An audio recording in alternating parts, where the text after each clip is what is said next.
उनकी इस गलती की वजह से 22 छात्रों की जान चली गई, जिन्होंने नीट के पेपर लीक के बाद सुसाइड कर लिया।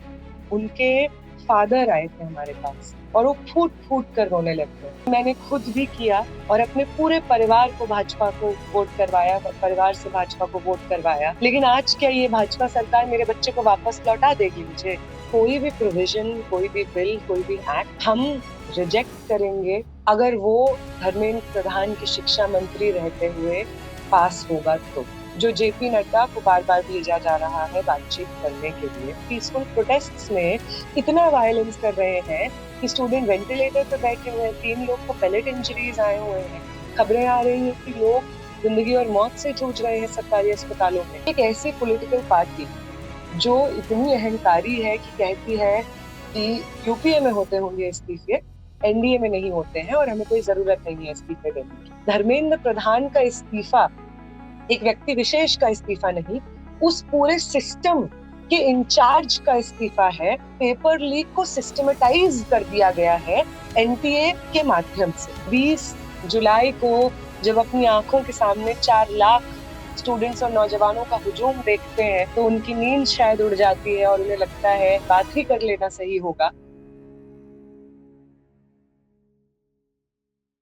नमस्कार, डबल चेक में आपका स्वागत है। मैं हूं संकेत उपाध्याय। छात्र आंदोलन दरअसल किसी एक संस्था या संगठन का नहीं, छात्रों का है। और 20 जुलाई को जो सड़कों को देखने को मिला, सड़कों पर जो देखने को मिला, उसके बाद से और छात्र इससे जुड़ रहे हैं, रूहानी तौर से जुड़ रहे हैं।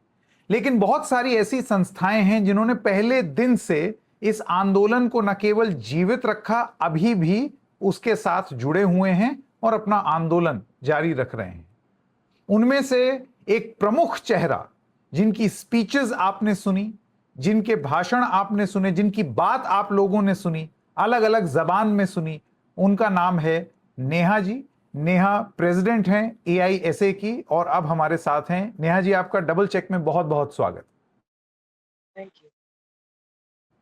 मेरा सबसे पहला सवाल नेहा जी आपसे ये है कि आज की डेट में जब 35 दिन से ज्यादा हो गए हैं इस आंदोलन को, मैं आपसे जानना चाहता हूं कि आपने क्या हासिल किया है। सबसे बड़ी वो चीज आपके जहन में क्या आती है जो आपने हासिल किया है? आई थिंक किसी भी और चीज से ज्यादा जो हमें लगता है कि इस मूवमेंट का हासिल है वो ये है कि इन डेकेड्स मुद्दा है और उस मुद्दे के पीछे सब लोग हैं। And despite all attempts to label us Pakistanis, anti-nationals, and everything that the Godi media loves to call us, it's not happening. This is what is so unique about this movement, and this is what makes this movement very different also. इससे पहले के जो movements हम लोगों ने देखे हैं, चाहे वो 2019 वाला स्टूडेंट्स का मूवमेंट हो या फार्मर्स मूवमेंट हो, इन सब के आसपास गोदी मीडिया आईटी सेल का एक ऐसा इकोसिस्टम बना दिया उसने कि आप इनको खालिस्तानी बोल दीजिए, जिहादी बोल दीजिए, तमाम चीजें बोल दीजिए, और ये बांटना, डिवाइड करना बहुत आसान बना दिया था।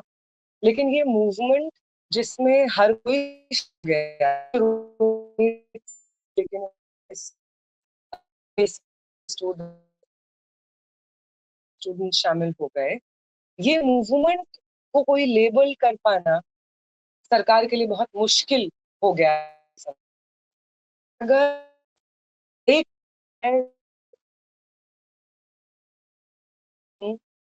Network, is there a network problem?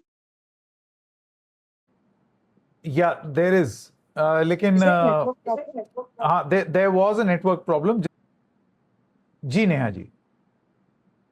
हाँ, मैं ये कह रही थी कि अगर इस मोमेंट पे भी आप मुझसे ये पूछेंगे, 10 दिन पहले भी अगर आप मुझसे पूछ रहे होते जब मैं भूख हड़ताल पे बैठी हुई, तो एक हासिल है जो शायद मैं अपनी पूरी जिंदगी याद रखूंगी कि मैं ऐसे एक मूवमेंट का हिस्सा थी जहां मेरे साथ ये हुआ। और वो ये होगा कि उन 23 दिन जब हम भूख हड़ताल पे बैठे, हमारे पास हर उम्र के लोग आए, और मैं कहूंगी ओवरवेलमिंगली बुजुर्ग लोग आए या मिडिल एज लोग आए, 40-50 साल की उम्र के लोग आए। उनमें से बहुत सारे लोग बस यूं ही रोने लग जाते थे। हमें बस देखते थे और रोने लग जाते थे। और जब वो थोड़ा सा शांत होते थे तो वो बताते थे कि उन्हें शर्म आ रही है, इसलिए वो रो रहे हैं। माँ बाप हमारे पास आते थे और हमसे माफी मांगते थे कि हमें माफ कर दो। तो हम वही समझते थे स्टार्टिंग में जब भी हुआ कि ये क्या हो रहा है। और वो कहते थे कि पिछले सालों उन्होंने इस देश के लिए जिस राजनीति को चुना वो शायद उनकी सबसे बड़ी गलती थी। और इस गलती को सुधारने के लिए और उनकी इस गलती की वजह से हमें भूख हड़ताल पे बैठना पड़ रहा है।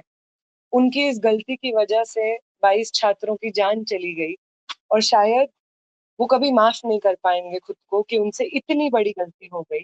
उन्होंने सोचा कि वो किसी और के लिए इस राजनीति को चुन करके खुद को आगे बढ़ा रहे हैं, लेकिन अंत में उनके परिवार का कोई सदस्य भी आगे नहीं बढ़ पाया।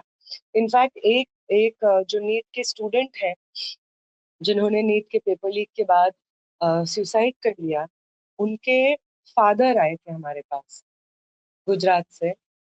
और वो हमारे पास 1 डेढ़ घंटा बैठे। उन्होंने 30-35 फोटोज अपने बेटे की हमारे साथ शेयर की और वो फूट फूट कर रोने लग गए। उन्होंने कहा कि मैंने खुद भी किया और अपने पूरे परिवार को भाजपा को वोट करवाया, परिवार से भाजपा को वोट करवाया, लेकिन आज क्या ये भाजपा सरकार मेरे बच्चे को वापस लौटा देगी मुझे? मेरे बच्चे के लिए मैंने बर्फ देखने के लिए वेकेशन बुक कर ली थी, अब कौन जाएगा उस वेकेशन पे? आप लौटा देंगे हमारे बच्चे को? आपको इतनी बार वोट करके हमने जिताया और आज आपके पास कुछ बोलते नहीं बन रहा है। इतने समय से स्टूडेंट्स बैठे हुए हैं यहाँ पे प्रोटेस्ट पे और आप एक स्टेटमेंट जारी नहीं कर पा रहे हैं। इतना आपसे नहीं हो पा रहा है। ये हमें वो लोग कह रहे थे जो शायद टीवी चैनल्स पे या व्हाट्सएप ग्रुप्स में हमें देख करके इससे पहले सोचा करते होंगे कि आ गए ये लेफ्ट वाले ढपली बजाने, आ गए ये जिहादी, आ गए ये एंटी नेशनल पाकिस्तानी। लेकिन आज इस प्रोटेस्ट में वो टीवी सेट शांत पड़े हुए हैं, वो आईटी सेल का इकोसिस्टम फीका हो गया है और वो तमाम पेरेंट्स हमारे साथ इस प्रोटेस्ट में कंधे से कंधा मिला करके लड़ रहे हैं। ये इस प्रोटेस्ट का, इस मूवमेंट का। जी, आपने खूब कही। तो आपका ये कहना है कि तंत्र जब लोक पर हावी होने की कोशिश करे तो कैसे वो तंत्र विफल होता है, वो आप एक उपलब्धि देख रही हैं यहां पर कि लोगों का उस तंत्र पर भरोसा कम हुआ या हटा। लेकिन मैं अब आपसे ये जानना चाहता हूं कि सबसे पहली बात तो अभी आगे आंदोलन का प्रारूप क्या है, क्योंकि देखिए मोटी मोटी बात जो भी चीज आप कह रही थी उनमें से अभी कुछ भी नहीं हुआ है। आश्वासन आए हैं, ये बोला गया है कि पेपर लीक पर कानून होगा, धर्मेंद्र प्रधान अभी भी हैं, हाँ ठीक है वो एजुकेशन सेक्रेटरी हटा दिए गए, हाँ ठीक है कानून की बात हो रही है, हाँ ठीक है कि सरकार के साथ बातचीत का एक द्वार खुला है जो 1 महीने से बंद पड़ा था। तो आगे क्या हासिल करना है और आंदोलन का यदि चलता है तो प्रारूप क्या होगा? पहली बात तो ये जो चैनल्स बातचीत के खुले हैं या इनफैक्ट ये जो बात भी हो रही है कि एक पेपर लीक को एड्रेस करते हुए कुछ प्रोविजंस लाए जाएंगे, कोई भी प्रोविजन, कोई भी बिल, कोई भी एक्ट हम रिजेक्ट करेंगे अगर वो धर्मेंद्र प्रधान के शिक्षा मंत्री रहते हुए पास होगा तो। कोई भी एक्ट, कोई भी बिल आपको लाना है आप ला सकते हैं, लेकिन वो धर्मेंद्र प्रधान के इस्तीफे के बदले में नहीं हमारी डिमांड हम लोग मानेंगे आपकी तरफ से। दूसरी बात, जो जेपी नड्डा को बार बार भेजा जा रहा है बातचीत करने के लिए, प्रधानमंत्री लगातार पिछले 3-4 दिनों से ट्वीट भी कर रहे हैं। कल तो एक वीडियो भी उन्होंने रिलीज किया यंग लोगों को एड्रेस करते हुए कि मैं बहुत चिंतित हूँ आप सबके बारे में। तो आप भली भांति जानते हैं कि प्रोटेस्ट पे कौन बैठे हुए हैं, उनकी क्या मांगे हैं। तो आप अपनी तरफ से चैनल्स क्यों नहीं खोल रहे हैं हमसे बातचीत करने के लिए, हम ये जानना चाहें। और तीसरी चीज, 20 तारीख को जो हिंसा हुई है, अब देखिए इसमें बार बार हमसे लोग कह रहे हैं कि आप तो अपना लिस्ट बढ़ाए जा रहे हैं डिमांड का। लिस्ट हम नहीं बढ़ा रहे हैं। हम तो एक सिंपल डिमांड लेकर के आए थे कि धर्मेंद्र प्रधान इस देश का शिक्षा मंत्री इस्तीफा दे। लेकिन इस मूवमेंट को, इस प्रोटेस्ट को जो पीसफुली चल रहा था, जिस तरीके का वायलेंट स्टेट रिप्रेशन झेलना पड़ा है, उस वायलेंट स्टेट रिप्रेशन के वजह से हमारे लिस्ट ऑफ डिमांड्स बढ़े, जिसमें कमिश्नर ऑफ पुलिस को बर्खास्त करने की डिमांड ऐड हुई है, होम मिनिस्टर जिसके आदेश पे लाठियां बरसाई गई, टीयर गैस शेल्स छोड़े गए, उनका पूरी तरीके से जवाबदेही हो, ये चीज ऐड हुआ है। और एक लंबे समय बाद आपको कैजुअलिटीज मिनिमाइज करनी चाहिए, आपको ये कोशिश करनी चाहिए कि पेपर लीक के बाद अब और जाने ना जाए, लेकिन आप उल्टा ये कर रहे हैं कि पीसफुल प्रोटेस्ट्स में इतना वायलेंस कर रहे हैं कि स्टूडेंट वेंटिलेटर पे बैठे हुए हैं, 3 लोग को पेलेट इंजरीज आए हुए हैं, खबरें आ रही हैं कि लोग जिंदगी और मौत से जूझ रहे हैं सरकारी अस्पतालों में। तो ये प्रधानमंत्री की देखरेख में हुआ। इसलिए हमारी जो डिमांड्स हैं, पहली बात तो उनसे पीछे तो बिल्कुल नहीं हटा जाएगा। धर्मेंद्र प्रधान के इस्तीफे का कोई पर्याय नहीं है, कोई और दूसरी डिमांड उस चीज की खानापूर्ति नहीं कर सकती है कि धर्मेंद्र प्रधान ने अभी तक इस्तीफा नहीं दिया। He will have to resign. और दूसरी चीज, वो कमिश्नर ऑफ पुलिस जो सोनम वांगचुक, जो हंगर स्ट्राइक पे बैठे हुए हैं पीसफुली, उनको एक लाश बना देते हैं एक जिंदा व्यक्ति को और उठा लेते हैं स्टेज से, और उसके बाद स्टूडेंट्स पे कहर ढा देते हैं, उस कमिश्नर ऑफ पुलिस को भी बर्खास्त करना होगा। ये तो हमारी ऐसी डिमांड्स हैं जो हम हासिल किए बिना जंतर मंतर से तो हटेंगे। अब नेहा जी क्या है कि देखिए, सोनम वांगचुक जी ने तो कल अपना अनशन तोड़ दिया और उसको खुलवाया भी यही दो मंत्री जो अभी बात कर रहे हैं, मसलन जितेंद्र सिंह और जेपी नड्डा, वही बातचीत भी कर रहे हैं कॉकरोच जनता पार्टी से। एक चीज मैं आपसे ये जानना चाहता हूं, देखिए सोनम वांगचुक भी यही मांग कर रहे थे कि धर्मेंद्र प्रधान हटें, वो तो नहीं हटे, लेकिन अनशन टूट गया। ये कोई नहीं चाहता कि सोनम वांगचुक जो है उस बढ़ती उम्र में तकलीफ में हो, तो बहुत लोग अपील कर रहे थे कि वो अपना अनशन तोड़ दें। लेकिन ऐसे में अब एक चीज जो हम नोटिस कर रहे हैं और मैं आपसे जानना चाहता हूं, आपको लगता है कि ये आंदोलन अब आंदोलनकर्ताओं से बड़ा हो गया है? इसका मतलब अब ये एक सोनम वांगचुक, एक कॉकरोच जनता पार्टी या एक नेहा या और लोग, ये इनकी अगुवाई में चलने वाली चीज नहीं है। अब जितने लोग उतनी बातें, और ये थोड़ा एक कंफ्यूजिंग स्थिति होती है आपके लिए भी, सरकार के लिए भी। बात किससे करें? आई थिंक ये आप एक सही कह रहे हैं। मतलब 20 जुलाई के बाद जो प्रोटेस्ट में हुआ, या प्रोटेस्टर्स ने, वो प्रोटेस्टर्स जो शायद अपनी जिंदगी में पहली बार किसी प्रोटेस्ट में हिस्सा ले रहे थे, उनके साथ जो हुआ, और अब इस मूवमेंट का जो रवैया फेज हो गया है, उसमें फर्क तो बिल्कुल है। लेकिन मैं इस चीज को ऐसे नहीं देखती हूँ कि अब मूवमेंट लीडरलेस है या लीडर्स के अलावा भी चल रहा है। इस चीज से मैं बिल्कुल इस तरह से नहीं देखती हूँ। मैं ये समझती हूँ कि अलग अलग मूवमेंट्स अलग तरह से दिखते हैं, और बहुत समय पे ऑफ कोर्स हिंदुस्तानी जनता होने के नाते हमें एक एक्सपेक्टेशन भी होती है कि मूवमेंट ऐसा दिखे या वैसा दिखे। कोई एमपी एमएलए, किसी बड़ी पार्टी के कोई मंत्री इसको लीड नहीं कर रहे हैं क्या, कौन है वो लोग, ये सब सवाल आते हैं मन में। लेकिन इससे पहले भी ऐसे मूवमेंट्स रहे हैं जहाँ पे आम स्टूडेंट्स ने लीड किया है, चाहे वो इक्वल सिटीजनशिप वाला मूवमेंट हो, या इवन फार्मर्स मूवमेंट ने, जो किसान आंदोलन के किसान नेता थे, उन्होंने लीड किया, जिसमें पार्टीज आकर सॉलिडारिटी वगैरह दे रही थी। तो इस मूवमेंट में भी कुछ लोग हैं, चाहे वो स्टूडेंट एक्टिविस्ट हो, चाहे वो अभिजीत दीपके हो, सौरभ हो, बाकी लोग हो, जिनको लोग रिकॉग्नाइज करते हैं कि ये हमें पॉलिटिकल मार्गदर्शन देंगे।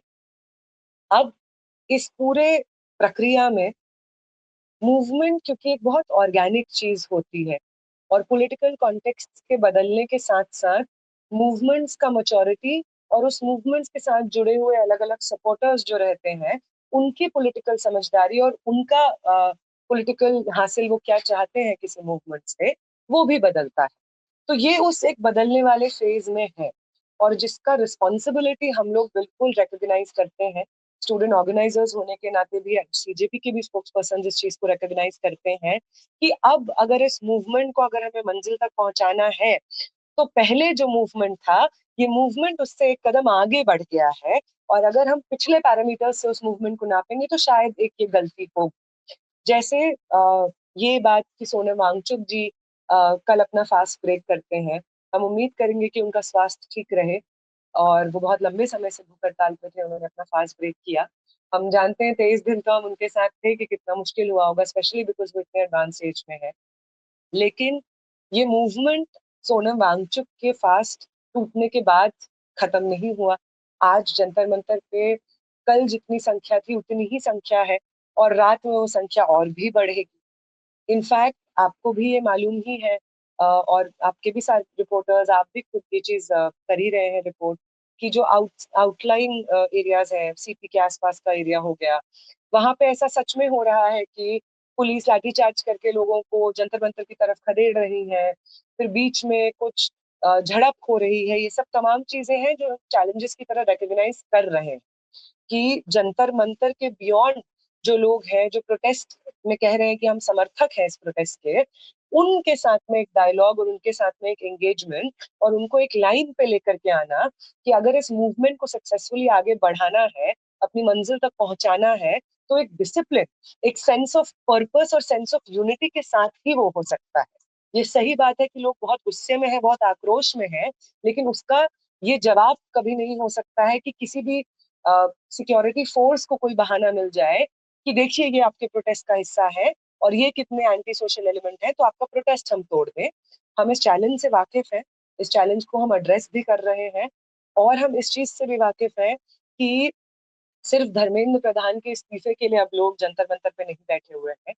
बिल्कुल लोग चाह रहे हैं कि दिल्ली पुलिस की फुल अकाउंटेबिलिटी ली जाए, और वो तो इसलिए भी चाह रहे हैं क्योंकि वो लोग जो मुंबई, महाराष्ट्र, इन तमाम जगहों से आए, जयपुर से आए, बिहार से आए, वो एक्सपेक्ट नहीं कर रहे थे कि वो इतनी गहरी चोटें खाएंगे 20 तारीख को।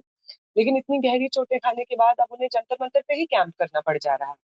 तो हाँ, ये सच बात है कि इस नए फेज ऑफ मूवमेंट में हम इस मूवमेंट को नए तरह से देखें, नए पैरामीटर्स से देखें, और इसके नए चैलेंजेस को आइडेंटिफाई करते हुए इसको यूनिफाई करें।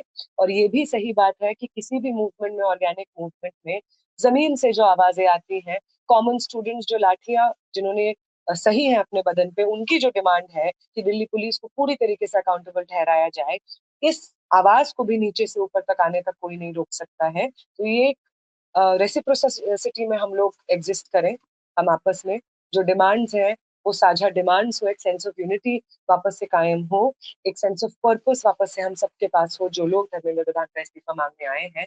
इस चीज को, इससे हम लोग बिल्कुल वाकिफ हैं।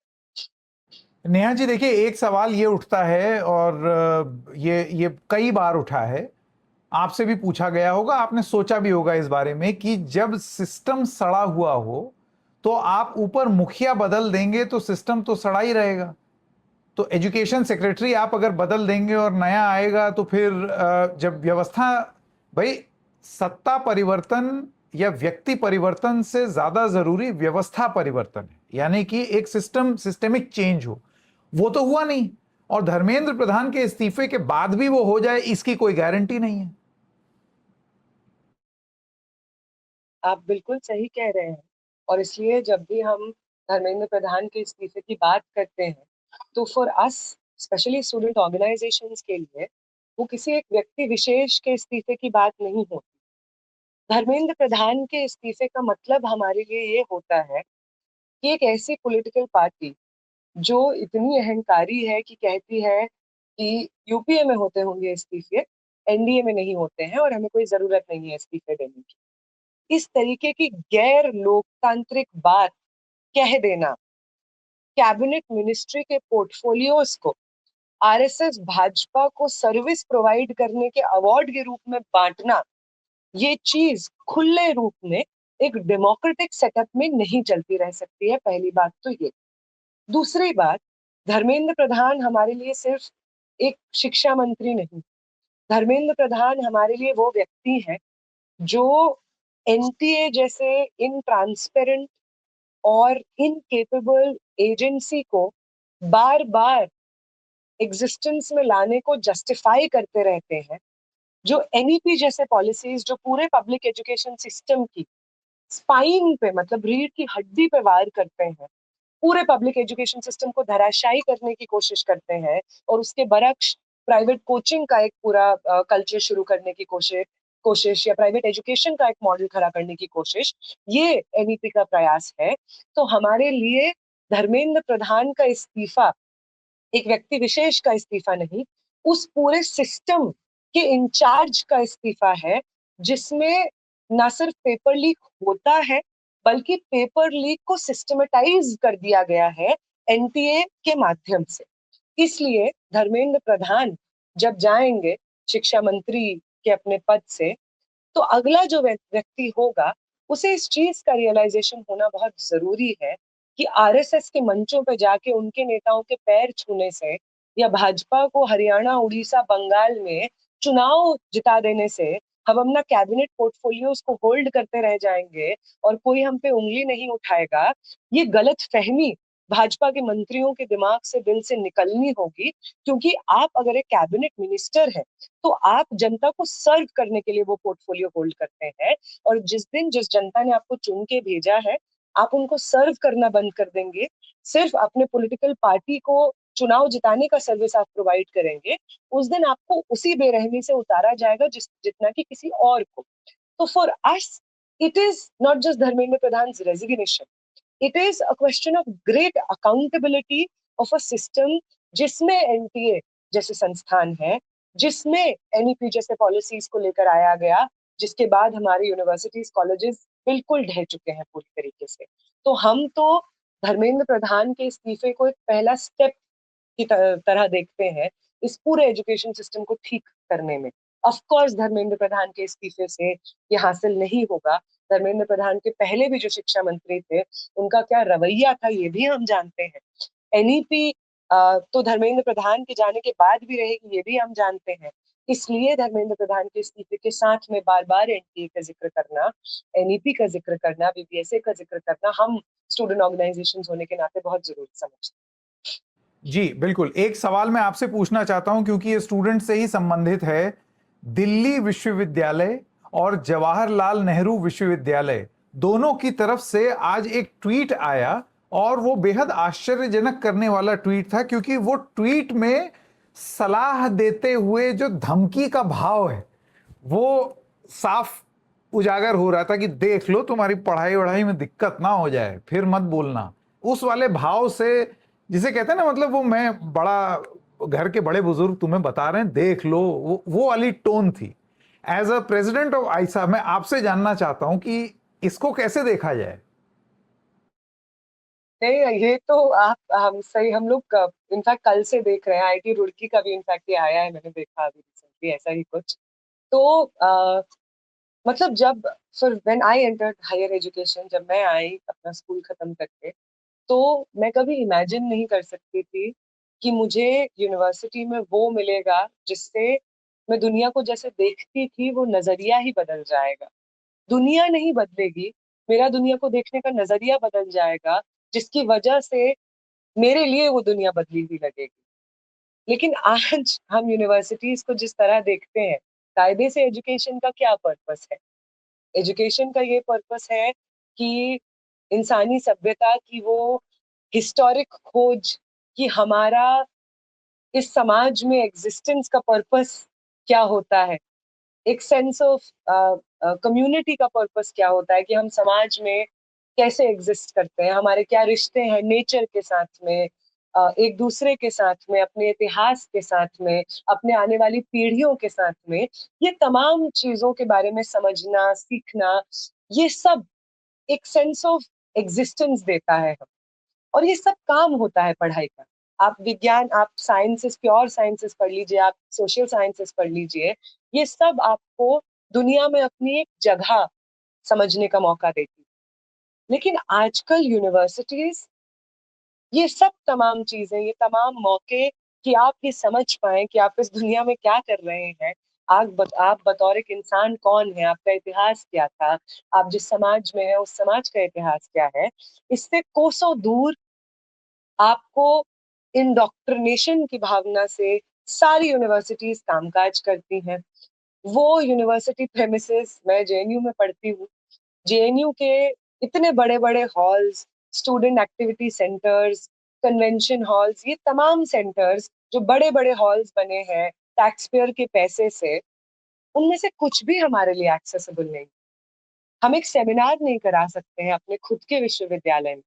लेकिन पता है किसको एक्सेसिबल है हमारे यूनिवर्सिटी के हॉल्स? आरएसएस को। आरएसएस गर्भ संस्कार पे वहां पे प्रोग्राम्स करवाता है। योगा डे पे किस तरीके से महिलाओं को अपने औकात में रहना चाहिए, for lack of better word, अगर वो चाहती है कि आगे आने वाली पीढ़ियां बेहतर रहें, ये ट्रेनिंग देना। जातिवादी व्यवस्था को समाज का इंडियन नॉलेज सिस्टम की तरह प्रेजेंट करके जस्टिफिकेशन की लाइनें करना।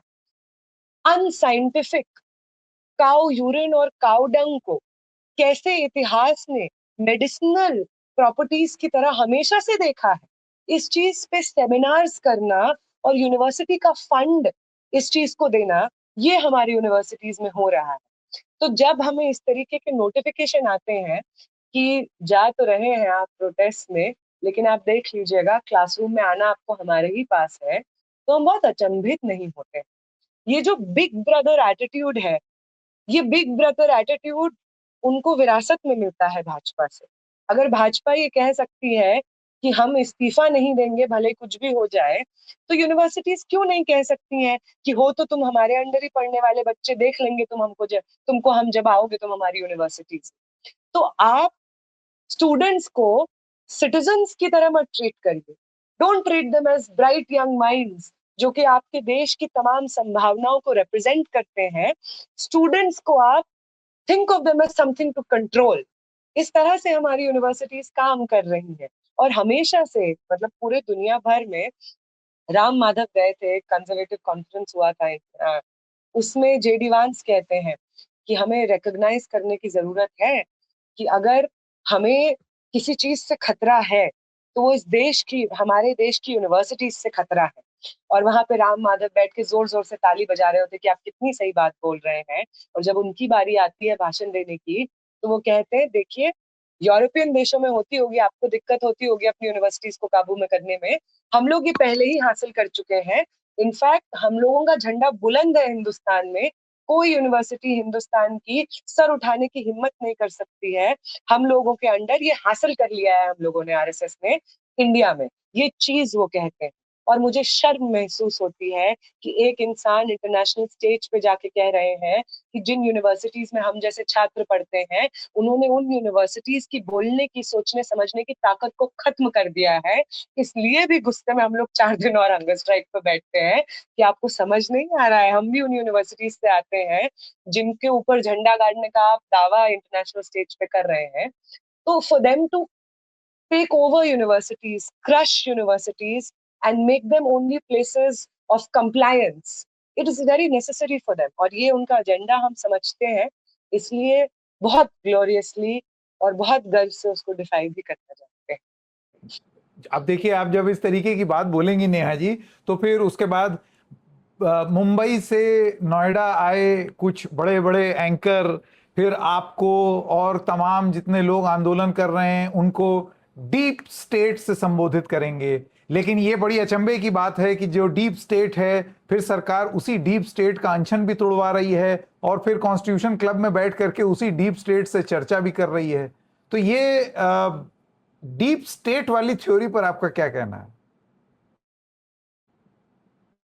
नहीं, मुझे ये थ्योरीज बहुत इंटरेस्टिंग लगती हैं। इनफैक्ट मैं एक बहुत थोड़ा फनी वाक्य बताऊं कि जब हम लोग भूख हड़ताल पे बैठे थे, तो स्टार्टिंग के कुछ दिन, 4-5 दिन तो आप निकाल लेते हैं हंसी खुशी, लेकिन फिर हमें ये पहले भी वार्न किया गया था कि आप हिट करेंगे वो 5-6-7 दिन वाला मार्कर जब आपको ऐसा लगेगा कि अब शायद आपसे नहीं हो पाएगा, बिकॉज आपका बॉडी का ग्लूकोज, इजिली एक्सेसिबल ग्लूकोज सब बॉडी कंज्यूम कर लेती है। तो आई थिंक मेरे लिए वो 5वां-6ठा दिन के आसपास हिट किया था। और मैं वॉशरूम से वापस आई और बैठी, और मुझे लगा कि अब मैं उठ ही नहीं पाऊंगी, पता नहीं अब मैं ऐसे कैसे कंटिन्यू करूँ। लेकिन कुछ करके मैं सो गई, फिर अगले सुबह उठी तो बेहतर लग रहा था। डॉक्टर ने हमारा ब्लड शुगर टेस्ट किया, और भी साथियों का ऐसा लग रहा था, तो ब्लड शुगर टेस्ट किया, और एक शाम से पहले थोड़ा, एक शाम जो लिया गया था उससे थोड़ा बढ़ा हुआ आया था। तो हमने डॉक्टर को पूछा कि अरे ये कैसे हो गया, हमने तो कुछ खाया वाया नहीं है। तो उन्होंने बोला ऐसा कुछ नहीं है, आपका बॉडी बहुत इंटेलिजेंट होता है, वो अपना तरीका ढूंढ लेता है ताकि आपका ब्रेन फंक्शनिंग रहे। वो बॉडी के लिए प्रायोरिटी होता है, तो वो बाकी जगह से पुल करता है ग्लूकोज, फैट्स को, प्रोटीन्स को ब्रेक डाउन वगैरह करता है। तो ये सब जब चल रहा था, तो हम इसी पे मजाक कर रहे थे कि बताइए आज हमारा 5 पॉइंट शुगर बढ़ गया है, ये लोग कहेंगे कि पता नहीं कैसे हो रहा है, ये लोग को भेजा गया है। तो ये सब डीप स्टेट वाला थ्योरी, जॉर्ज सोरोस फंडेड ये प्रोटेस्ट वाला थ्योरी, या मैं एक बार ट्रांसक्रिप्टर की तरह एक फ्रेंच चैनल में काम करती थी, तो वो बहुत पहले की बात है, आई थिंक 9 साल पहले की बात है। तो ये कहना कि मुझे फ्रेंच गवर्नमेंट से पैसा आता है, ये सब थ्योरीज हम लोग जब बहुत परेशान हो गए थे भूख हड़ताल पे, बहुत थक गए थे, तब ये सब हम सुन करके खूब हंसा करते थे कि हम बेचारे लोग जिन्हें तुम 23 दिन से भूख से मार रहे हो, खुद न जाने कौन से देश में घूम करके तुम दावत ले रहे हो, हम डीप स्टेट है। हम सुलभ शौचालय इस्तेमाल करते हैं सर, जहाँ पे पानी नहीं आता है दिन में 6 घंटा। हम लोग हम लोग को जब भूख लगती है तो हम 3 अलग अलग क्या बोलते कंपनी का पानी पी लेते हैं कि कुछ अलग टेस्ट लगेगा हमको भूख हड़ताल पे। हमारा टेंट, जितने दिन बारिश हुई है उतना दिन हमारा टेंट चूने लगा है, उतना दिन हम नया टेंट लगाए हैं और अगली बार फिर बारिश में वो हट गया है या उड़ गया है टेंट हमारा। This is the deep state, and if we are the deep state then you have nothing to worry about. हाँ बिल्कुल, लेकिन ये जो डीप स्टेट के साथ जो चर्चा कर रही है सरकार, इसको किस तरीके से देखा जाए? देखो, एक ही चीज सच हो सकती है ना, अगर सरकार डीप स्टेट से बात कर रही है तो फिर क्या सरकार भी डीप स्टेट का हिस्सा है? बिल्कुल, this is very questionable on the part of the government, I would say, because as the government जो हिंदुस्तान को आजादी दिलाती है 2014 में, उस सरकार का तो अब ये उत्तरदायित्व बनता है कि वो इस देश को आम छात्रों जैसे तमाम खतरों से बचाए, डीप स्टेट के खतरों से बचाए। और इसलिए उनका पहले तो हमें इग्नोर करना एक लंबे समय तक, और जब एड्रेस भी करने की कोशिश वो करते हैं तो दहशतगर्द और वायरस से ही सिर्फ हमें संबोधित कर पाते हैं। और 20 जुलाई को जब अपनी आंखों के सामने 4 लाख स्टूडेंट्स और नौजवानों का हुजूम देखते हैं, तो उनकी नींद शायद उड़ जाती है और उन्हें लगता है कि अब डीप स्टेट ये है तो डीप स्टेट ही सही, शायद बात ही कर लेना सही होगा। और फिर आई थिंक जेपी नड्डा तो सोनम वांगचुक से पहले भी मिलने आए। भूख हड़ताल उन्होंने भले ही कल तोड़वाई हो, पर मिलने तो पहले भी आ रहे थे, बातचीत पहले भी कर रहे थे। तो वही व्यक्ति जिनको इस डीप स्टेट में अपने मूवमेंट के लिए हंगर स्ट्राइक पे बिठा दिया था, उससे भी आप भूख हड़ताल तोड़वा दे रहे हैं।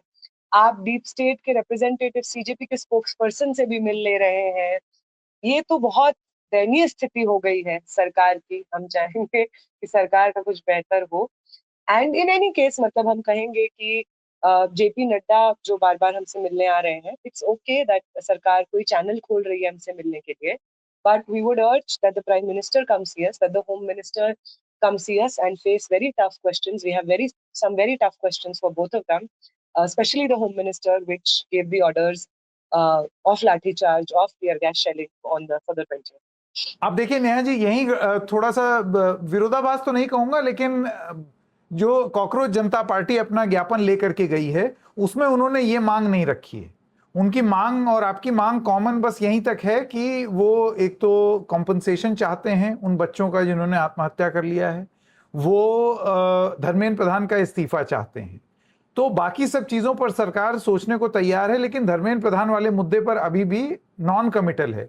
ये दिल्ली पुलिस वाला एंगल और प्रधानमंत्री और अमित शाह आके बात करें, ये आप कह रही हैं, मैंने कॉकरोच जनता पार्टी के मुंह से नहीं सुना है। ऐसे में इसीलिए मैं पूछ रहा हूं, आपको लगता है कि ये आंदोलन अलग अलग दिशा में तो नहीं निकल जाएगा? आप कुछ और बोलेंगी, दीपके कुछ और बोलेंगे, सरकार डीप स्टेट बोलेगी। नहीं, I think there is no disagreement in terms of कि हमारा क्या डिमांड है। धर्मेंद्र प्रधान का इस्तीफा तो ऑफ कोर्स हमारा प्राइमरी डिमांड है।